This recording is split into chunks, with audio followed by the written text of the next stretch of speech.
sebuah rumah sakit akademik Politeknik Negeri Jember, Kampus 5 Ngawi. Pada ruang filing ada seorang PMIK senior dan PMIK baru, yang mana PMIK senior sedang memberikan penjelasan tentang sistem penyimpanan dan penjajaran berkas rekam medis kepada PMIK baru. Selamat pagi Mbak Emil. Selamat pagi Bu. Jadi hari ini kita akan belajar tentang sistem penyimpanan dan penjajaran berkas rekam medis. Mari kita mulai ya. Baik Bu, saya siap untuk belajar. Jadi yang pertama, kamu harus tahu bahwa ada dua sistem penyimpanan berkas rekam medis. Yang pertama sistem penyimpanan sentralisasi dan yang kedua sistem penyimpanan desentralisasi. Nah, di sini kita memakai sistem penyimpanan sentralisasi, yang berarti semua berkas rekam medis pasien disimpan pada satu tempat di unit ini. Jadi kalau sistem penyimpanan desentralisasi itu seperti apa ya Bu?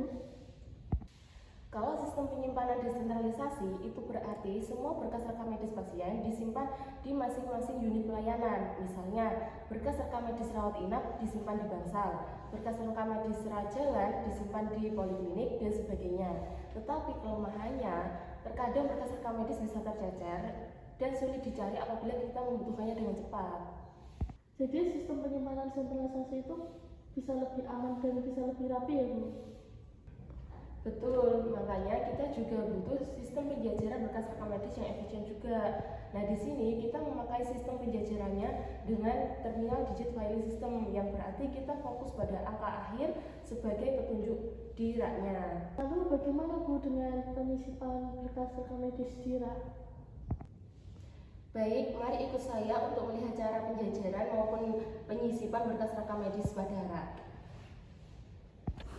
PMIK senior dan PMIK baru menuju rak filing untuk menunjukkan bagaimana cara penjajarannya.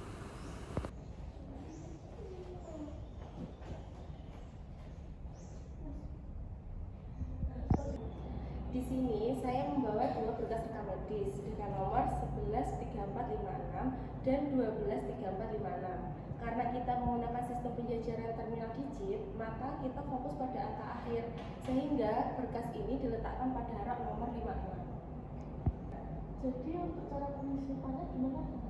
Jadi, dua berkas rekam medis ini disimpan secara brutal. Yang pertama 113456, baru 123456. Setelah itu diletakkan setelah berkas dengan nomor 103456.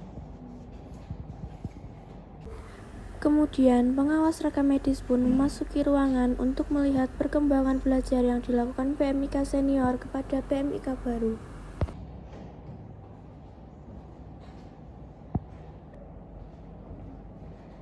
Selamat pagi semuanya, bagaimana pelatihannya? Pagi Bu, kami baru membahas tentang perbedaan sistem penyimpanan sentralisasi dan desentralisasi serta sistem penjajaran terminal digit.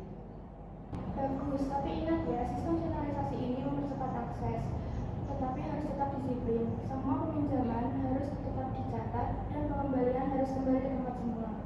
Saya juga sudah tahu kalau hanya petugas Perwira yang boleh masuk sini karena privasi pasien nomor 1. Betul, kami bukan cuma menyimpan data, tetapi juga harus menjaga kepercayaan pasien. Teruskan ya, kalau semuanya beres, pelayanan kita akan berjalan lancar. Baik Bu.